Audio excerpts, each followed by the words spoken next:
Olá! Olá!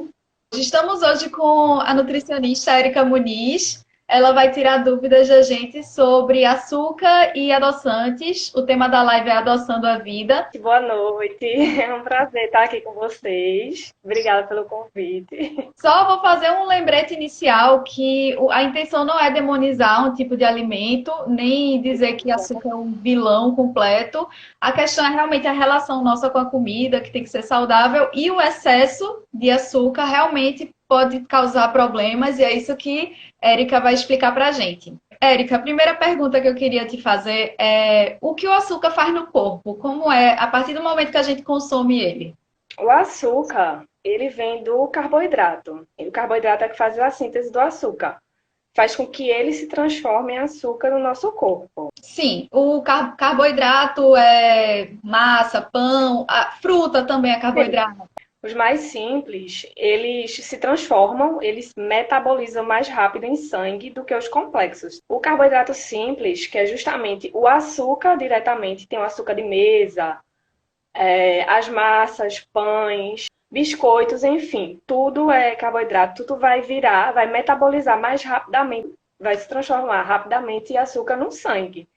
Já os complexos, que eu digo que eles são absorvidos mais lentamente, no caso do que a gente come aqui mesmo, macaxeira, inhame, batata doce, além dos grãos integrais, que é justamente que vão metabolizar mais lentamente o açúcar no nosso sangue.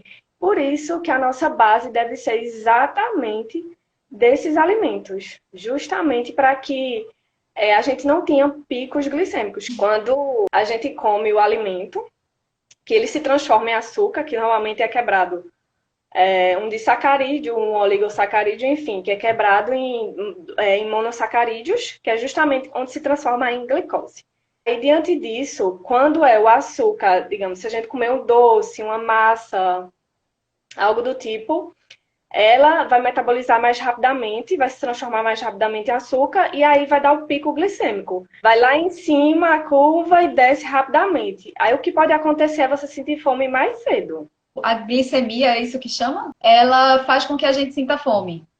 Se ela tiver muito alta, pode ser que você sinta mais fome mais cedo também. Porque quando a gente vai treinar, geralmente o pré-treino é um carboidrato. Porque ele metaboliza no nosso sangue rápido ou mais devagar e vai virar açúcar que vai virar energia. Energia, exatamente, vai virar energia. Digamos, 30 minutos antes, se for alguma coisa assim, um líquido absorve mais rápido no organismo. E aí você não vai ter queda, você não vai ter uma hipoglicemia, você não vai ter a queda da glicose, né? Posso desmaiar. É melhor você comer antes. Não é só a pressão baixa que vai fazer com que você tenha um desmaio. Mas se você tiver com a glicemia muito baixa, que ocorre que tem pessoas que têm esse problema, justamente da glicemia baixa, é que vai acontecer pode acontecer ter um desmaio, uma fraqueza. Então, o açúcar nada mais é do que o carboidrato quando entra e é metabolizado. E o que seriam os açúcares refinados? A gente chama de açúcar de adição, que aí é o açúcar de mesa, além de tudo que ainda tem nos alimentos industrializados, no biscoito, no doce. Não são esses que são os mais conhecidos, né? Que é mascavo, tem o refinado, tem o branco, enfim. Citei só os que tem mais, mas todos os alimentos têm uma porcentagem de açúcar e de sal que é justamente para conservar. A frutose não precisam ter medo, tá? Que dá para consumir a fruta. Só é mais restrito para diabéticos mesmo, para eles não consumirem a fruta sozinha, porque pode, pelo açúcar da fruta, pode dar um pico glicêmico maior, né? Mas hoje em dia, normalmente, o que eu peço é para nenhum paciente consumir a fruta só. Sempre, ou ser acompanhado de um iogurte, talvez, ou de uma aveia, de uma fibra, para que ela não metabolize só a frutose no sangue. Como ela vai vir com a fibra ou com o iogurte, não vai dar a transformação da frutose vai ser mais lenta.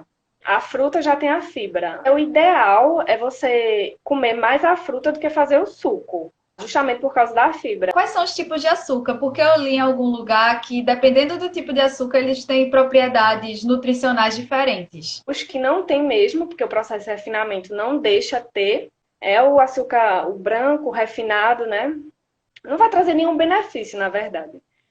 Agora, o açúcar de coco, que está bem famoso, né? O mascavo, ele tem vitamina D, magnésio, manganês. Ele ainda conserva alguns nutrientes. Justamente porque ele é meio que... É o açúcar que vem diretamente da cana. É o mais bruto. O demerara, que é meio termo, ele já não é tão bom quanto o mascavo.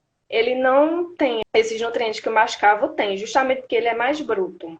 Açúcar de coco. Ele conserva alguns nutrientes também, até porque ele é bem, digamos, mais natural, por isso que ele se torna um pouco mais caro, mais natural, né? Porque por açúcar é melhor a gente não usar.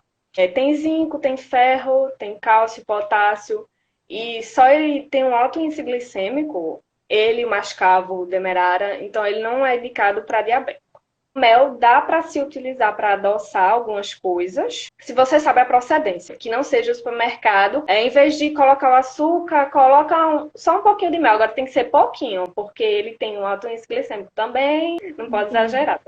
Tem outra pergunta aqui. Aquela coisa de, se tiver dúvida, quanto mais escuro o mel é melhor, é verdade? Eu sei que tem uns méis que são escuros, que eles têm uma qualidade boa, mas parece que tem um testezinho que você faz, que aí você sabe se é ou não é aquele mel de verdade mesmo. Você coloca e se ele formar, eu não sei se você coloca na água ou um do tipo, aí ele forma o favo. Mas uma pergunta, em que momento é menos danoso ter o pico glicêmico? Depois do treino? O ideal é não dar pico glicêmico, não. Nem antes, nem depois do treino, não. Na verdade, tem que estar adrenalina alta, né? A glicemia, não. Falar sobre questão de vício em açúcar, porque dizem que açúcar vicia também. O cérebro, ele é dependente de glicose. A glicose é armazenada no fígado, em outras partes. Mas, principalmente, ela tem que ser captada pelo cérebro, porque os neurônios precisam muito trabalhar com a glicose. Então, a gente tem, no corpo, a gente tem sempre a glicose circulando, porque é importante. Quando a gente consome o açúcar, os receptores gustativos da língua, eles vão recebendo a resposta. E quanto mais a gente vai consumindo, mais vão recebendo os sinais. Aí, tipo, os sinais vão sendo enviados para o cérebro e ele vai ativando as vias de recompensa, justamente que são vários neurotransmissores, desculpa, que são ativados. E aí um deles que promove, o açúcar promove na gente o bem-estar, se sentir feliz, se sentir bem, né? Quanto mais é ativado essa via de recompensa, é mais, e a pessoa não consegue parar, aí acaba que um dos problemas que acontece é você vai tendo a perda de controle. Tipo, você não sabe mais se aquilo é vontade de comer doce ou não. E acaba que você meio que fica com uma tolerância ao açúcar. E a vontade de comer doce pode ser genética também, ou talvez esteja faltando algum nutriente.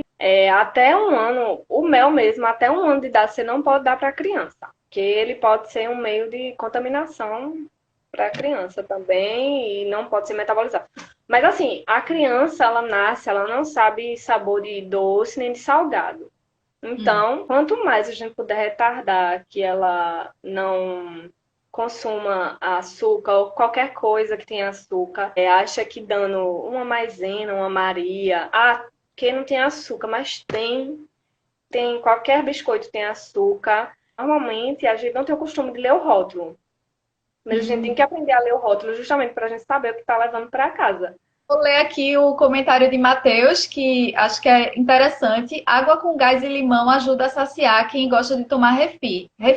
E refrigerante é outra coisa rica em açúcar, mas são mais os açúcar escondido. Tu vai falar com Bárbara. Eu acho que já pode começar falando sobre esse tema. Coca Zero. De onde vem o adoçante que colocam na Coca Zero? A Bárbara vai entrar já para conversar com a Érica sobre adoçantes. O Instagram não aceita 3 pessoas ao mesmo tempo ainda. Façam petição para Mark Zuckerberg para que a gente possa fazer nós 3 aqui, todas conversando bonitinhas. Eu vou finalizar aqui falando sobre a época junina, que justamente muitas comidas juninas têm açúcar, leva muito açúcar. Tô fazendo algumas receitas e eu tô vendo a quantidade que coloca, eu fico passada. Tomar cuidado com isso, né? E, se possível, reduzir, substituir. Não que, tipo, uma comida assim a gente pode fazer exceções, claro que exceções não é para ser feitas.